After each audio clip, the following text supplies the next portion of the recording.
He has been curated self-assessment for UX and design teams retrain.gauge.io. Yeah, UX came around late 2000s, late aughts, and that was a shift in the market because we wanted to now see the difference between something that was well designed and something that was easy to use.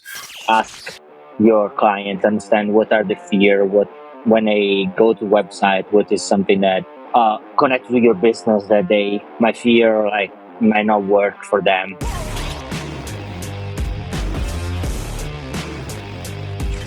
Hello, everyone. Welcome back to Live Marketing.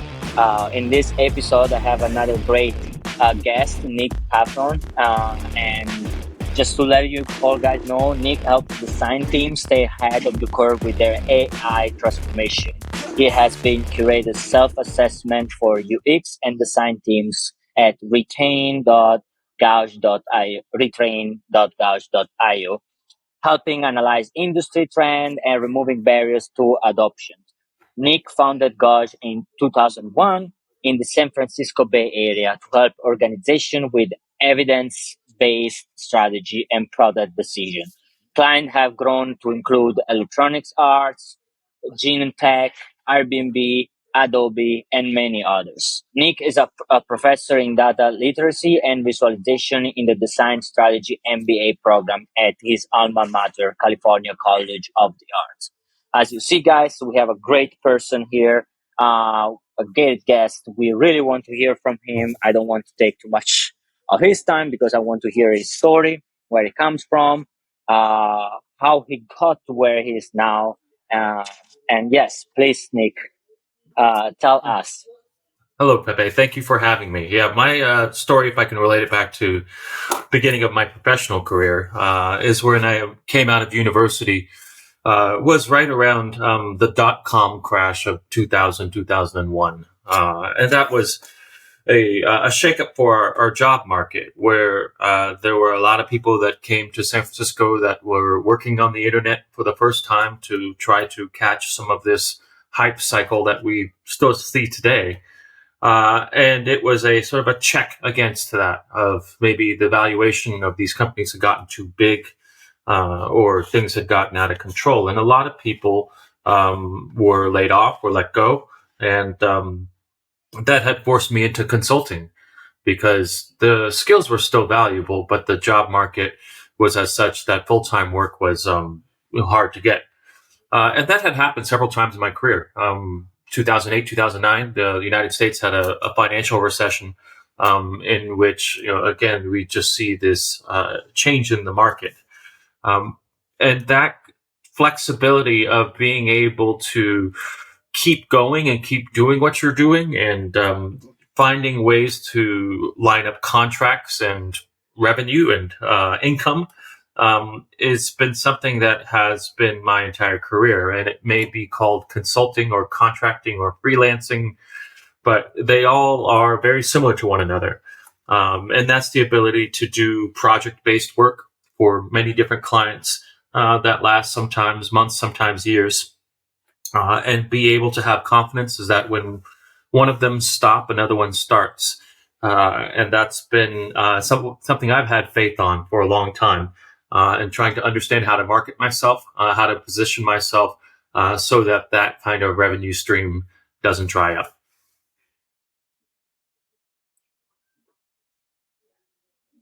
That's awesome. And then, like, I mean, how did you decide to specialize so much in UX? I mean, I understand your background and everything, Yeah, but like, it's from 2001. We are speaking about like over 20 years. yeah, yeah. Experience, work, and everything. What do you say, like, during these 20 years, the transformation that you have seen in the market? Um, how how made you decide, like, in 20 years to be like, yes, this is the way I need to go. I need to pursue. I need to be persistent, consistent. It's a big problem between entrepreneurs. A lot of people, they get discouraged in the first 3, 5 years, but like because they don't see enough results. Yeah. And you have been in 20 years doing this, like, what do you say is something that has allow you to stay consistent and also be like, yes, this is the right path. I'm gonna get what I need from Yeah. this. Yeah, UX came around late 2000s, late aughts, and that was a shift in the market because we wanted to now see the difference between something that was well designed and something that was easy to use. Up until that point, design was subjective, where you are a UI designer and you were making application designs that were beautiful, but maybe not easy to use. Maybe they were confusing in some of their patterns and their interactions. And that notion, especially as it coincided with the advent of mobile devices around what a user's experience was going to be, was awesome for me because I didn't want to be just doing pixels anymore. I wanted to be talking with users and people and stakeholders and all of those great skills of qualitative and being a good listener. And that to me was a way to move up the food chain, up the ladder. Because if you were able to talk and strategize and understand requirements and uncover frustrations, you were more strategic. And certainly we all want to be more strategic in our lives. And so rather than being downstream as the one that does the design, you could now move yourself upstream as the one that understands the experience. And that's where I've been pushing ever since, is the ability to go up and understand and dictate and make the decisions around what the design should be. So that user experience was wonderful. And it applies to, again, customer experience or service design. And the word experience can be applied to a lot of ancillary professions that have the same principles and have the same methods for which to uncover, but maybe not is constrained to a device, but can now be as a more holistic assessment of the relationship between a human and a brand. Okay. Then on that, like, what you think was it's something that, I mean, let's stay on in the UX. I'm really interested in that topic. I think it's a big one even today. Um, it's a topic that a lot of people don't understand, or like they use that word a lot, but they don't really understand what it's connect to. I would like to hear from you, like, how do you explain to a person like what is UX? Like, let's say you meet a client, someone, and you're like, "Look, this is what UX does. This is what we're gonna do for your business. Yeah. What is the things you're saying to them?" Yeah. There was this notion when Apple products first came out of they just work, sort of like this accepted principle. And it's because not that they had a nice design, although they did have nice design. It's because they understood the frustration points and they did the research and they saw the different use cases and scenarios. And their design and development process was quite good, to the point where people thought they just worked. There was a study on MP3 players back when iPods weren't iPhones, when MP3 players lived in their own isolation, and how that the ones that you bought from Apple were returned at something 40% less as the ones that you bought from Samsung or SanDisk or any of those other MP3 manufacturers. And that the notion of they just worked, but B, the design was so pleasurable that people wanted to have the patience to understand why something didn't quite work the way they wanted it to, meaning they weren't broken. It's just it was a user error. And that kind of notion of experience, how you sell it to clients, was one of your questions, that you can de-risk delivery of your application, of your device, of your experience by understanding everything that goes up to it. The worst is, especially with these large technology and service companies, where you rush through the design and the development and you deliver something that's not adopted. That's extremely expensive. That's dead on arrival. And so to have that kind of foresight in those conversations about what will this product or service do, what kind of pain points will it alleviate for me, and so when it's finally delivered, it meets all these expectations, and it does, yes, see adoption. So from a business standpoint, it's much better to invest in UX and qualitative research and sort of requirements gathering and understanding of the strategy and positioning than it is just to jump right into development and hope that something works for the sake of meeting a requirement. So from a business standpoint, it's a great investment. Okay, and then do you think like is there, I don't know, an example, something that like I would say a difference in ROI when we speak about marketing? Because I mean, one thing I push with my clients and everything, I say like UX is part of marketing. Hmm. It's like yes, you have social media, they are great and everything, but no, where you bring these people, you people bring people from social media to your website, Yeah. and then it's your website that has to do the job to convert them. You know, like you can have like 10,000 people and only like 10 buys, Yeah. and people get so much attached to the look. They need to look nice, but I often say like it's the experience side of it that it's also more important. Do you know, or do you use numbers to explain people like, hey, this is how much conversion can change on your website, this is Yeah. what can do to your website and everything? Do you have any example of that type? Yeah, that's that's a good scenario. I think part of it is understanding where a company fits within the context of its viewers. A example that I often use, it's quite overused, but I'll try it anyways. Is when Uber first came out, and that was a time in which the peer-to-peer economy where people would open up their homes or their cars was a relatively new concept. And you were raised to think something completely different. You were raised not to get into cars with strangers. And that was a safety issue. But now here's a company that was saying not only are you going to get in a car with a stranger, they're going to drive you somewhere and drop you off, and everything's going to be fine. And when Uber first launched its application, it had a screen in which all these taxi cabs were driving around. And those cabs were not real, those were fake. But they wanted to do a couple things.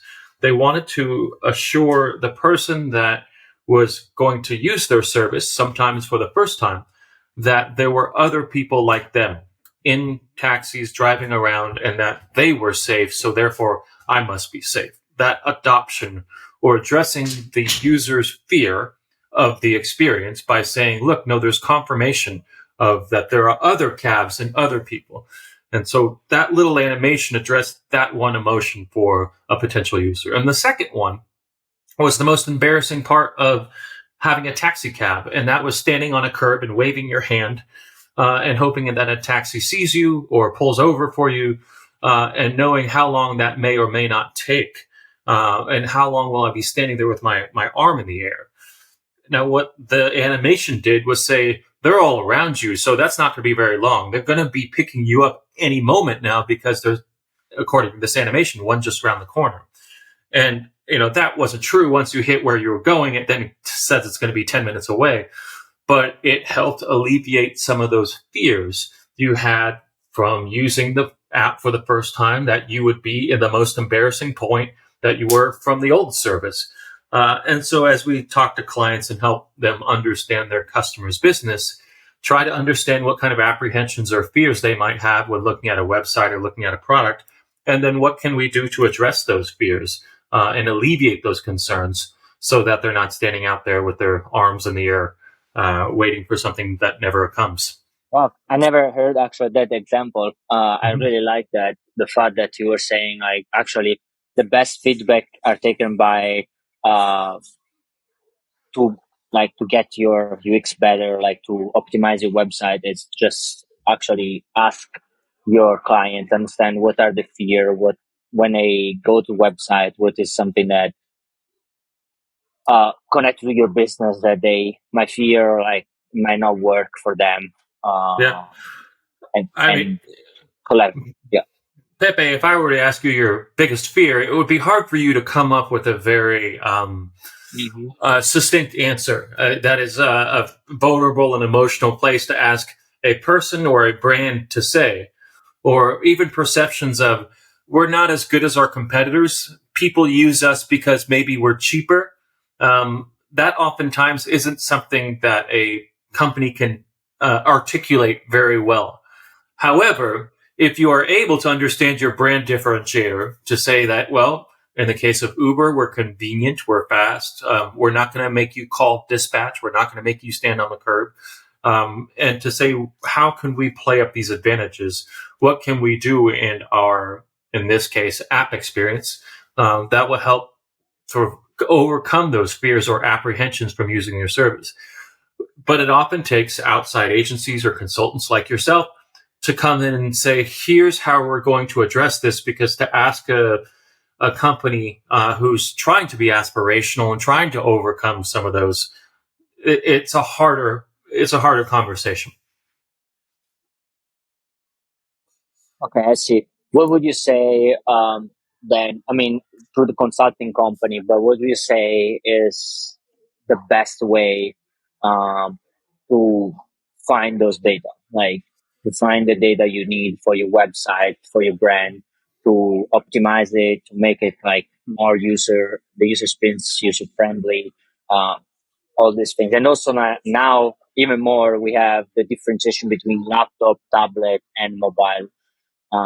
That also makes extra steps because like we need to understand where people spend most time compared to my specific type of business or industry I'm in. Yeah.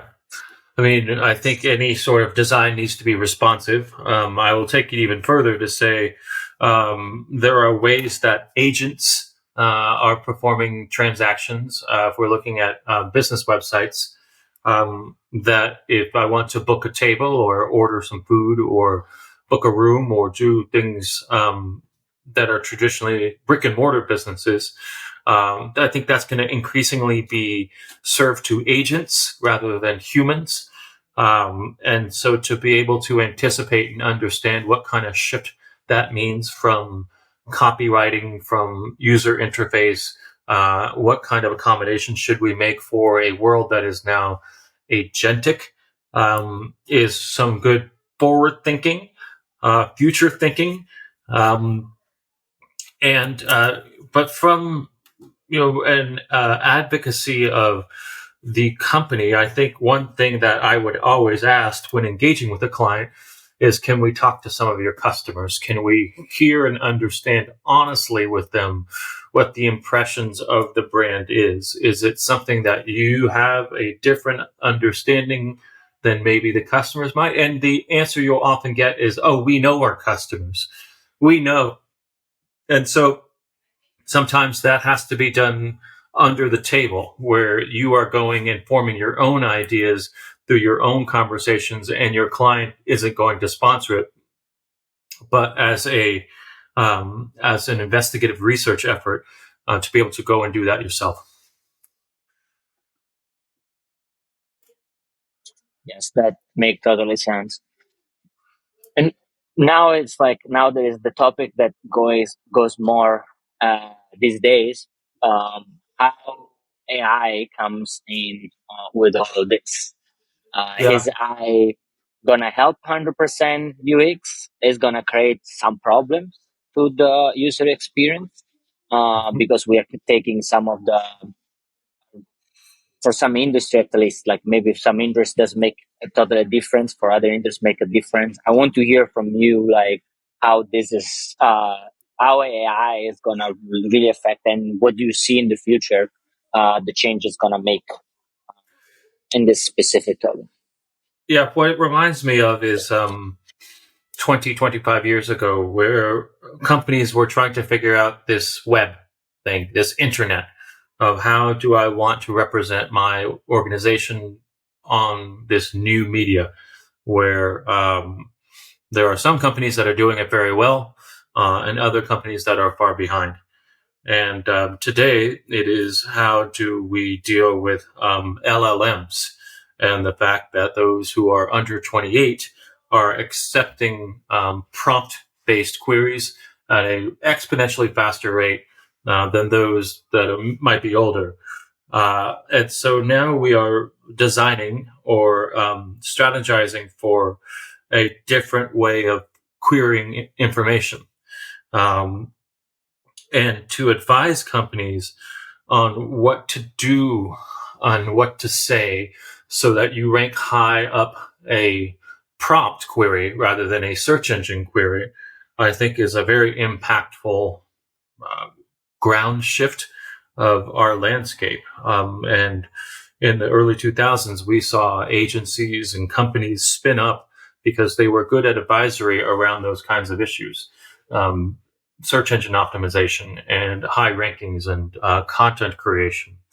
And there are articles out there that talk about what you need to do. One of them looking at Italian detergent, where the Italian detergents that had the lowest market share, in fact, when looking at the different prompts, the Anthropics and the Open AIs and the Perplexities, ranked very high because of the type of content they put out into indexing.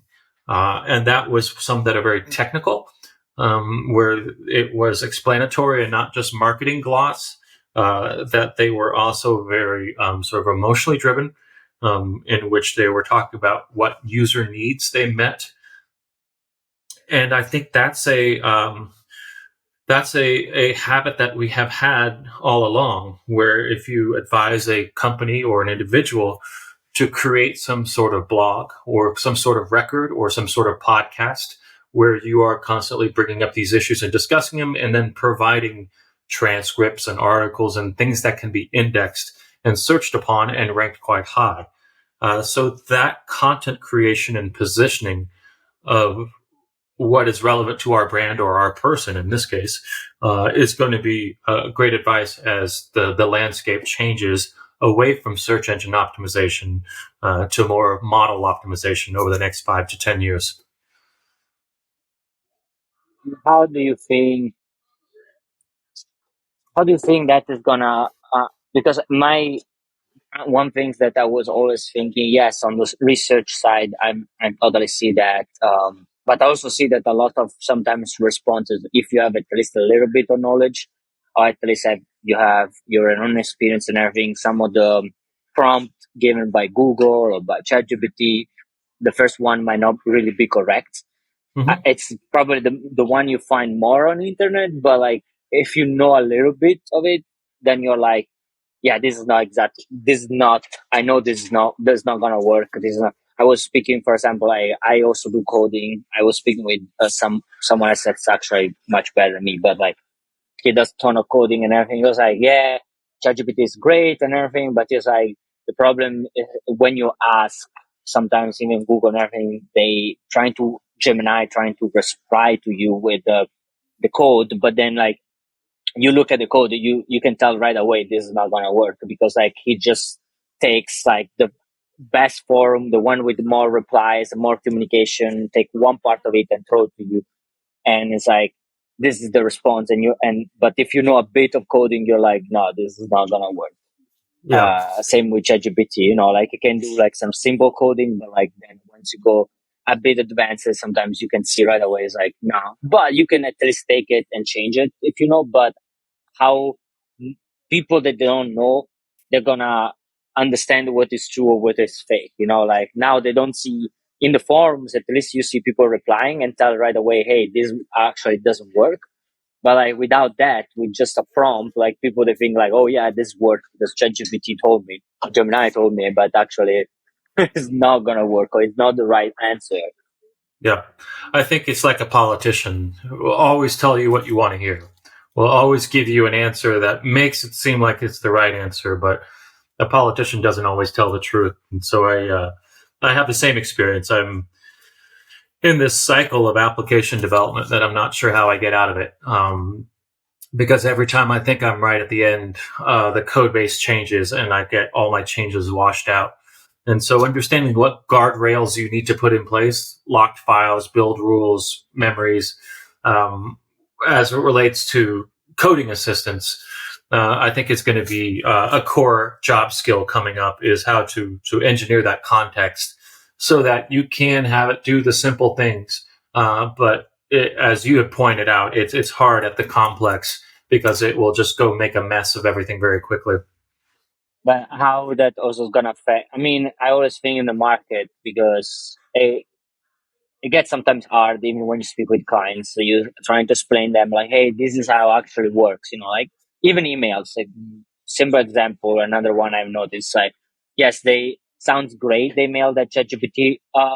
give it to you, but like I can tell right away, it's like, and the copywriting side, it's not the best for conversion. Yeah. Like if you know a little bit, you have read a little bit what emails convert, but no, the one that ChatGPT tells you are really spelled good, great grammar, great things, but they are not done for conversion. Yeah. And again, you have to be really specific, you have to know, but then sometimes you get in this conversation or discussion with clients where they're like, oh, why I should pay you like for writing my description? Why I should pay you? Like I have ChatGPT. I have like, it sounds amazing. It's beautiful. And you're like, yeah, but like Yeah. if you know enough, you know that this is not creating the results you need. And it's like, I think now there is an extra barrier of fight that Hmm. sometimes people has to take. Yeah. Even if, let's say, someone want to enter in the UX world and want to start to like their agency and everything, user experience, they have a must to fight against ChatGPT, like whatever ChatGPT tells people, because people, they, like you were saying before, they take ChatGPT like as a source of truth. Hmm. Hmm. Everything It's comes from ChatGPT's truth. that notion of AI is not going to take your job, but somebody with AI will take your job. Is that your job is safe if you know the quality or the differences between what the prompt responds as and what should be. And it sounds like you've got a handle on, hey, this is what's being spit out, but this is really what will convert.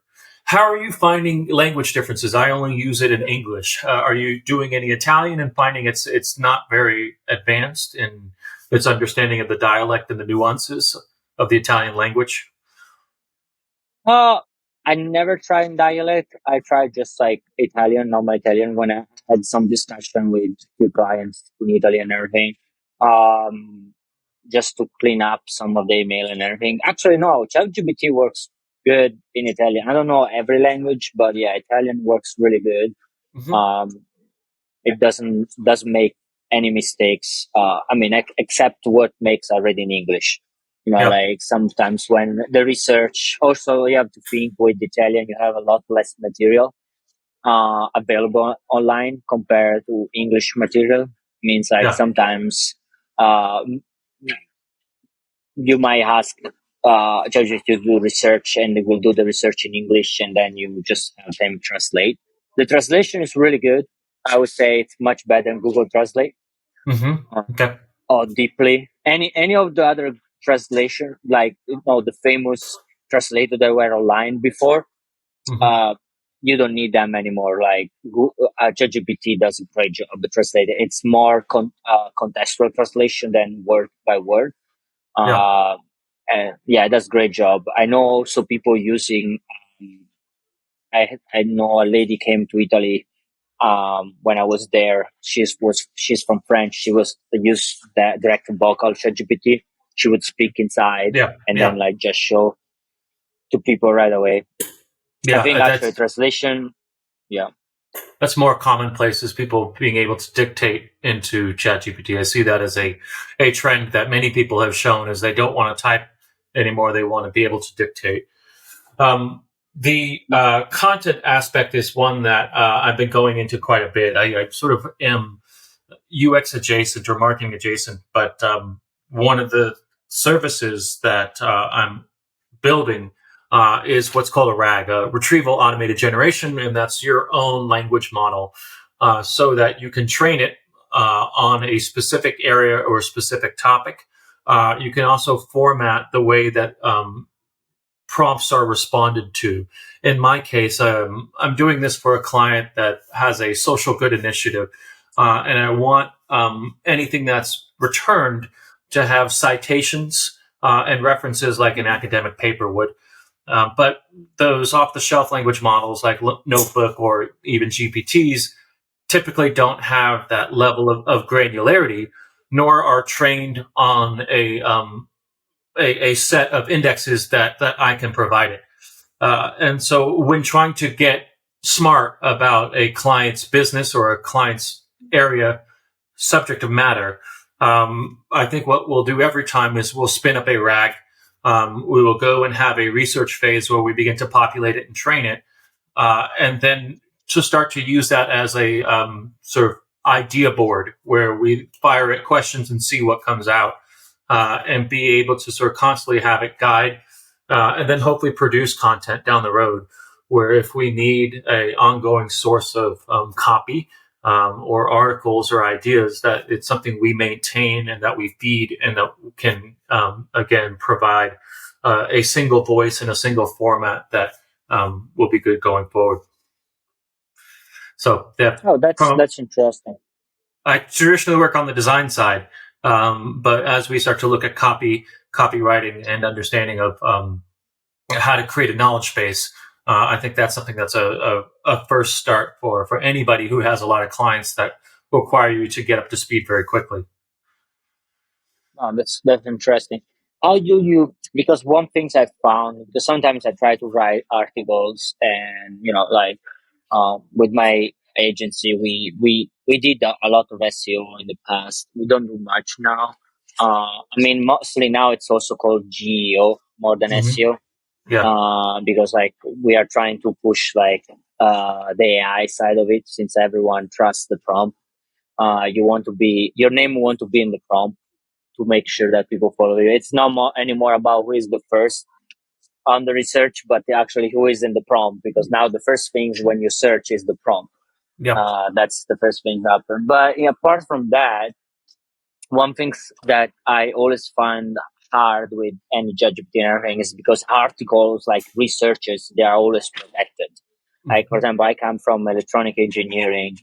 Whenever I did research. I was person in research and everything. Whenever you want to access to a research paper and everything, it's not just public. You have to Mm-hmm. go to a certain website, and then you have to create a login, and then have to give you access as a because you are inside that type of research. And then they finally, sometimes you have to pay for the paper, and then Mm-hmm. you can open the paper and see the information. Then it's like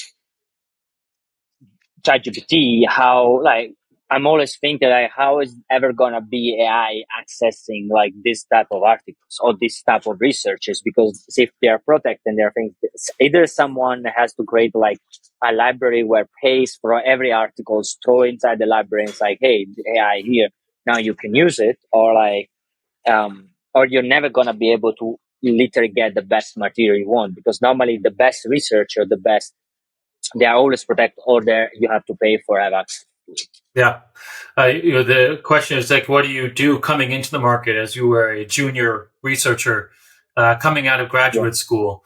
Like, how do you get a job when you can do these research tools that are automated? Well, you get to still keep your university email address, which gives you access to all the publication sites, and that'll produce the PDFs for which you can train your RAG model. Um, yeah, I found that those workarounds of having a university email address or using plugins and extensions to be able to download books in a PDF format, that certainly has been front of mind to me of wanting to access these. And it's not only books, it's also podcasts. Spotify has a transcription service. I would imagine YouTube as well, where you can begin to reference conversations like this as sources of knowledge or as knowledge share. Again, it's anything that is qualitative text would begin to be informative towards how we start to craft a conversation or a guideline. Nice. Well, it sounds like that at the end of the day, you the job market is gonna be moved on trainers, like AI Mm-hmm. trainers. You're gonna Yeah, companies, they're gonna start to hire like, hey, I need someone to train my AI. Do that here. I pay this, and you have to train it to be able to speak or to do things in this way. yeah, absolutely. And somebody with AI is going to take your job. So let's be the ones that train it. Let's be the ones that Yes. understand it. Yeah, no, that's amazing. I was previous episode. I was speaking with someone that is a head of marketing a $1 billion company, and he was saying something that he does a lot of comparison. Like he has his best copywriter writing the email and then AI, and then he side to side. And I mean, you can still see that the top copywriter, the best paid copywriter, they are still Mm-hmm. ahead of what AI can do it. But now, like if you can take the whatever they copyright create and give it to AI, you can training and go to the next level for sure. Yeah, and How? it's Yeah, it's never an end product. It's always the raw materials for which a human being crafts and make sound real. It's a great starting point. It's never a great finishing point. So yeah, the end-to-end comparison, the effective way is to pass the Turing test and make it not seem like AI created it, but instead make it seem like it was something that a human would do. And to offer amnesty to say, hey, look, this is a generative process. We are using these tools, but in doing so, we are speeding ourselves up to be able to edit and fine tune so that it does look like it's something that was done by a human rather than a machine. Yeah. And there is a question I always ask now, just going back to your story, like 24 years business and everything. Has there been any one moment or like multiple moment in your time where you were like, I feel like I want to give up, this is not working, or like, Man, I, this I, week, I, we need this. again, taking the assumption that I can use these generative tools to create applications to see how easy or hard it is. And I have put more hours and more money, hundreds of dollars in prompt costs. And these things should be pennies per prompt, and I'm sort of past the threshold of that. And part of it's a learning experience where I'm not the best front end coder. I'm a designer, a UX designer by trade, but I want to tell the code base to provide a good experience. And so I'm trying to massage that. And it's been extremely frustrating because, again, I've been put into this cycle of just feeling like I'm almost at the finish and I'm almost ready to deploy. And then I ask it to do the wrong thing and everything gets washed back downstream. No exaggeration, just wiping out days of work. And it's just like, oh my God, like who uses this? And you and I spoke about it before, where it's the guardrails and the rules and the build and the locking of files and the sort of really constraining of this algorithm, because it's going to think like it can do anything it wants. There's a story about a tech company here in San Francisco that last week deleted a production database because it didn't ask permission and it was told not to, and it was put these build rules, but it wiped out some company's business because they had the algorithm go wrong on them. And I think that it's being able to trust your work. You're old enough to remember when the cloud was new, when people used to have files on their desktop, and that's where they feel comfortable and safe. And then there was this notion or this generation that says, don't worry about the desktop anymore. You put them all on the cloud and do work collaboratively. And you can, don't worry about if you lose your laptop or the hard drive fails, it's all backed up. But that took a long time for people to feel comfortable with. 5 to 10 years of just being safe in the cloud. And I think we're in those same kind of growing pains with AI, where we try it and we use it and it's not great, it's okay. Or in my case, we try it, we use it, and we're caught in this doom loop cycle of development hell. But what I'm doing is I'm learning, and growing pains are supposed to be painful. And I'm sort of upskilling myself so that the next time I do this, it's going to be much faster. I'm not going to get washed back downstream. I'm going to be able to get to the finish with greater velocity and speed than I would have if I hadn't gone through this. That's a great example. And I'm sorry to hear that, but yeah, I can see, I know how painful can be that. Yeah. It's one of the worst. Yeah. But yeah, I agree. For everyone that's listening, yeah, that's part of the game. I think changes, learning is never really come without suffering or like Yeah. without hard time. There is like hard times, you have to keep going, and uh, and sounds like that you had many like through these years. Not that this is your first time. There's been like other, Yep. just to show to everyone, it's like it's you always have to climb up higher mountains. Yeah. It's not like you got to the peak and you're done. Yeah. Yeah. Thank you. Thanks for saying that. So yeah, it's learning process, and that's if you think about the role of designers that are coming out of school or coming out of their education, having learned Figma and thinking that if I get good at this tool, that the industry will be opening up for me. And now that's all changing. That notion of sort of application based design tools is getting called into question, where we now have pattern libraries that are able to be generated with the touch of a keyboard, not the drag of a mouse. And that's going to be a painful process of relearning of all these design principles and these design skills. How do they apply now to an environment where that tool goes away? And so I think that's going to be something that many of your listeners experience, especially those on the design side or on the visual side of marketing and creative agencies. Of I'm going to I'm going to need to learn how to redo this, and maybe it's not going to be in this job, maybe it's going to be in my next job, but I know it's going to be happening pretty soon. And so, when am I going to put myself through that pain and that expense of relearning what it is I do? Like as we get close to the end, something that I ask for everyone is like, is there something that you would like to say to anyone? Like, let's whatever put in your heart. Someone that maybe starting right now is just leaving university, or like, or want to start their own business, or they're trying to find jobs. Something that you want to tell them, something that you want to encourage them take a certain way, or like where you see the world going.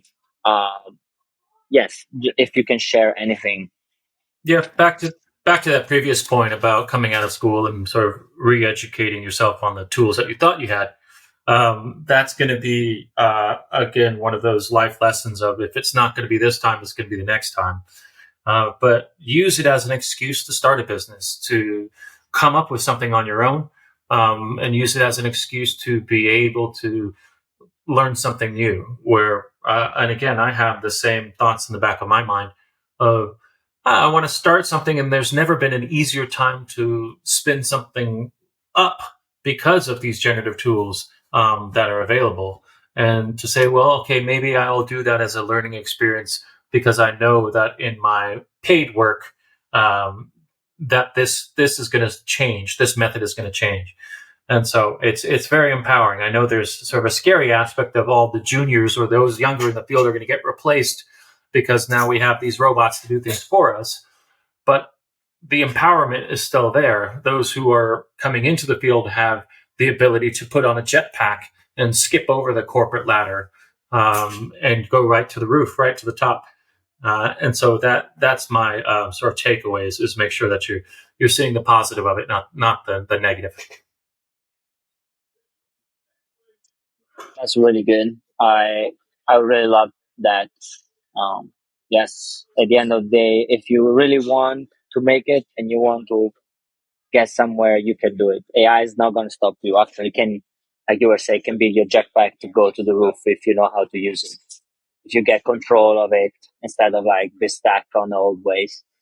And actually, this remind me of the fact when I came out to university, I felt like the same thing, same way. Like I came out, I was like, oh, I know all of this, and then first things I look at the job is like totally different. The Yeah. things they want, what they asking is totally different. Like, okay, cool. I need to just learn everything, Mhm.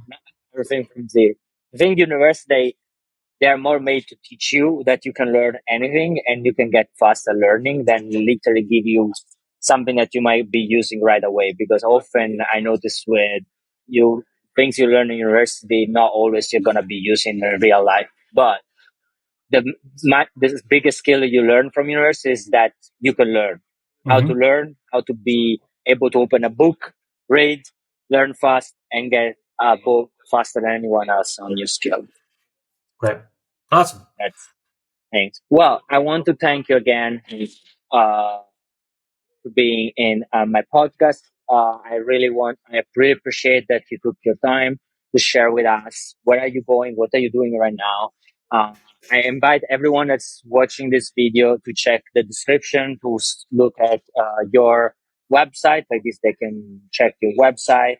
And then I ask everyone to leave a like, to leave a comment. If you want to hear more, we from Nick, or you have a question for him, we can bring him back again with more questions. Uh, And yes, thank you very much again, Nick. I really enjoyed this episode with you, and I hope you have a great time. And I hope really that you can find finally the last key for your code that you can get out of it. I hope so Yeah, too. away Thank you, from Pepe. on the loop, on the limited loop of Oh, Reader. that's horrible. Yeah, thank you, Pepe. Thank you. I hope you bring me the luck I Awesome, need. Yeah, take care. awesome. Thank you very. Take care. Thank you very much, Aaron.